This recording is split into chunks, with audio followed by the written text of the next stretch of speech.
30 రోజులు కష్టపడితే మూడు మూడే 3 గంటల్లో అయిపోయి ప్రపంచంలో 99% పీపుల్ అంతా కూడా గొప్పగా ఎదగలేమని నమ్మేశారు.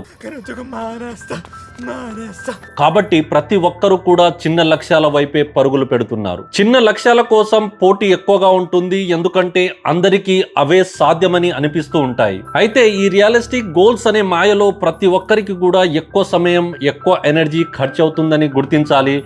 మీకు ఇన్సెక్యూరిటీ అనిపిస్తుందా? అదే అనుభూతి ఈ ప్రపంచంలో చాలా మందికి ఉందని మనం గుర్తించాలి. మీ టాలెంట్ ని అండర్ ఎస్టిమేట్ ఎప్పుడు కూడా చేయకండి, మిగతా వారికి ఓవర్ ఎస్టిమేట్ అసలు చేయకండి. చివరగా మీరు అనుకున్న దానికంటే కూడా గొప్పవారని మీరు భావించండి. మీ నమ్మకం ఏదైతే ఉందో మీ విజయానికి మూలమని గుర్తించండి. గొప్ప లక్ష్యాలు పెట్టుకోండి, ఎందుకంటే మీలో ఉంది, వాటిని సాధించగల శక్తి మీలో ఉందని గుర్తించాలి. ఇలాంటి మోర్ మోటివేషనల్ ఫ్యాక్ట్స్ ఎవ్రీడే మీరు మిస్ అవ్వకూడదు అంటే follow learn to earn Telugu business channel. Thank you so much.